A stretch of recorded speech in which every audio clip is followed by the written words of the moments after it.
Well, hello, and welcome again to the 2012fad.com. I will be your host for this evening, and my name is Charlie Bluehawk.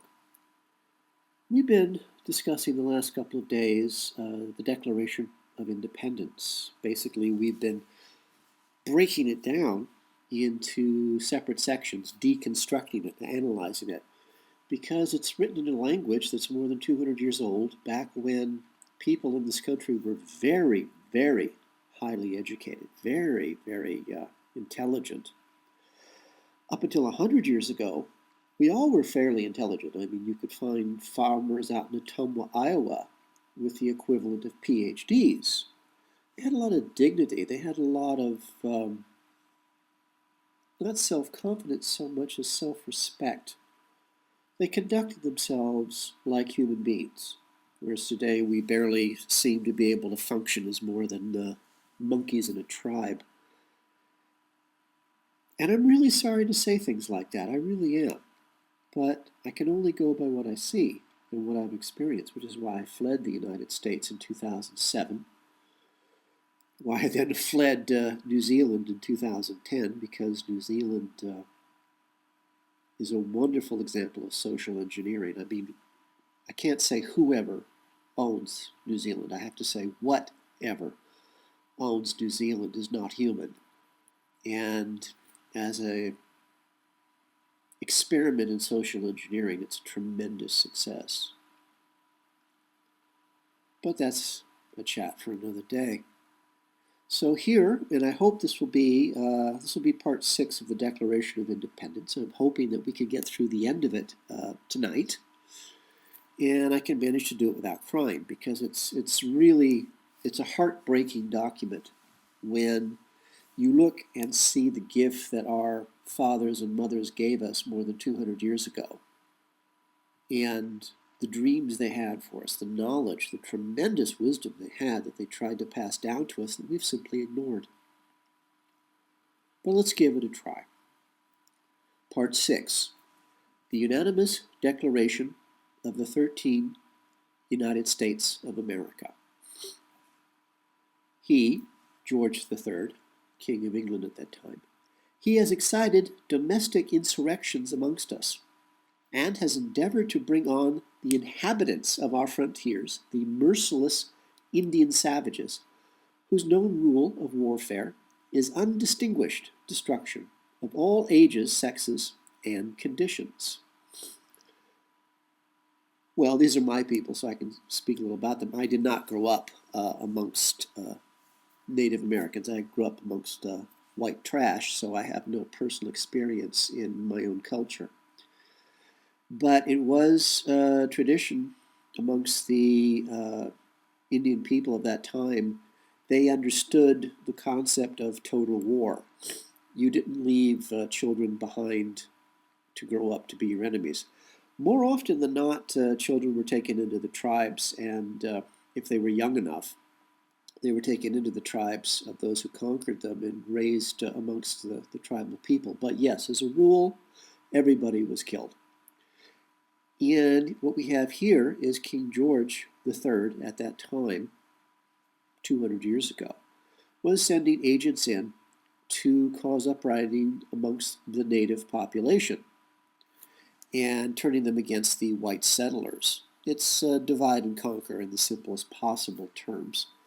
And again, we have that today in a much more, at least in my point of view, much more horrifying aspect. Our masters today have refined this down to turning men against women, or more specifically, women against men, blacks against whites, blacks against Jews, Jews against Hispanics. It's divide and conquer. It's the simplest form and the most profitable and cost-effective form of warfare. You simply turn people against one another. Again, another reason I fled the United States is I just couldn't stand being abused by women who were raised in the United States to believe that men were the enemy and were the cause of all of their problems, whether real or imagined. And I just couldn't take the abuse anymore. But it's a very effective means of warfare.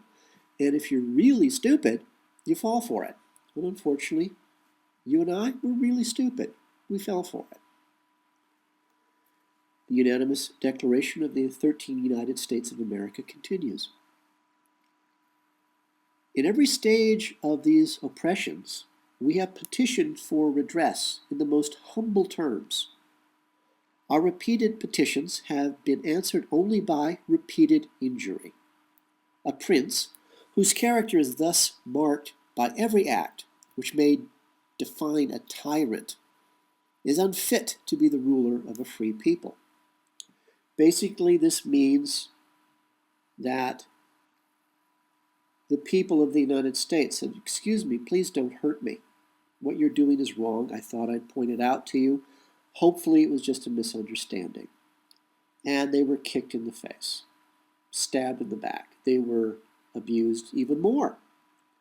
Again, our masters do this to us today. They are still taxing us unfairly, unjustly. The IRS is a privately owned offshore corporation with no right at all, under any law, to steal money from us. The last time I heard, you had to work from January, February, March, April, May, June, July. And all the money you make in that period is stolen by the IRS, an offshore privately owned corporation based in Puerto Rico, which then transfers that money to the Federal Reserve Bank, which is also a privately owned offshore corporation, at the rate of, the last time I checked, 500 million US dollars an hour. That money is then transferred to Europe and is never seen again.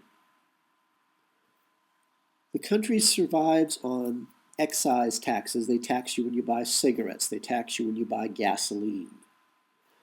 And credit. No wonder we're trillions and trillions of dollars in debt. All of our money is simply stolen. So even now, 200 years later, we're being robbed. And anytime you speak up against being robbed, you go to jail. And that's the way it is. The Declaration of Independence continues. Nor have we been wanting in attention to our British brethren. We have warned them from time to time of attempts by their legislature to extend an unwarrantable jurisdiction over us. Basically, this means that British rulers, our masters at that time, were trying to control the United States completely. Well, 200 years later, they've accomplished that. It's called British corporations. 98% of the United States today is owned by foreign corporations. Those foreign corporations are British. Those foreign corporations are in turn owned by the Crown of England, a privately owned corporation in the City of London. The primary shareholder is the Queen of England. So 200 years later, the British yet again control the United States, but this time it's economic. You can look all of this stuff on the web. You don't need me for this. You can look at the top 1,000 corporations in the United States and just, as the old saying goes, follow the money. You can prove this yourself. You don't need me for this. It's just the way things are. The Declaration of Independence continues. We have reminded them of the circumstances of our immigration and settlement here. We have appealed to their native justice and magnanimity. And we have conjured them by the ties of our common kindred to disavow these usurpations, which would, inevitably, interrupt our connections and correspondence. We must therefore acquiesce in the necessity which denounces our separation, and hold them as we hold the rest of mankind, enemies in war, in peace friends. And I can't say the word magnanimous, I can't say it. You'll have to look it up. The colonies, the leaders of the colonies, have asked their brothers and sisters in England to say, hey, help us out. Please help us defend our rights. Please stand up with us together for the common good of you and me, something I've been saying to you for 40 years now, and I basically got the same reaction as our mothers and fathers did 200 years ago, you didn't give a damn. And so I fled the United States, and so our mothers and fathers 200 years ago decided to go their separate ways. The Declaration of Independence continues. We, therefore, the representatives of the United States of America in General Congress, assembled, appealing to the Supreme Judge of the world for the rectitude of our intentions, do, in the name and by the authority of the good people of these colonies, solemnly publish and declare that these united colonies are, and of the right ought to be, free and independent states, that they are absolved from all allegiance to the British Crown, and that all political connection between them and the state of Great Britain is and ought to be totally dissolved, and that as free and independent states, they have the power to levy war, conclude peace, contract alliances, establish commerce, and to do all other acts and things which independent states may of right do. And for the support of this declaration, with a firm reliance on the protection of divine providence, we mutually pledge to each other our lives, our fortunes, and our sacred honor. I don't think that needs to be explained. 200 years ago, we were a people. True, it only took 5% of the population of the 13 colonies to give us freedom for a time from Britain. Britain never forgot the injury we did to them. Britain and the Vatican.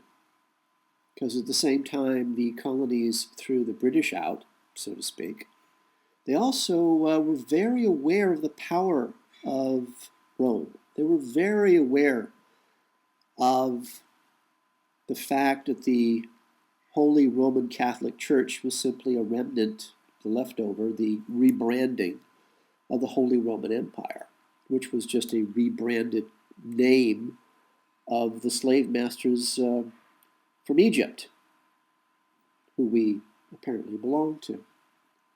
So when our mothers and fathers kicked the British out, they kicked out the Roman Catholic Church as well. Neither have forgotten that loss of income. The bully never forgets. And we are living in the day when they want their pound of flesh, and that's you and me. It's up to you. It's your decision. Me, after 40 years, I saw that you weren't going to stand up, so I left. And I got to New Zealand, and for 3 years, I saw the future of the United States, if it lasted that long, and fled again. But it's up to you. You have to decide. Nobody can make this decision for you. You can either die on your knees in horror, or you can stand on your own 2 feet as men and women, as human beings, and do something. But it's up to you. From an ancient Celtic culture, very advanced, very peaceful, very powerful people, there was a blessing, a greeting, a wish, a dream for a friend or a beloved stranger, and I share with you. May you live as long as you wish. May you love as long as you live. For the 2012fad.com, this is Charlie Bluehawk. The 2012 Fad is brought to you by Coffee and Blood, Love Letters Between the Dead, a series of 5 erotica horror novels about a fallen angel finding his way back to regain his own soul. and how the CIA war against the human race.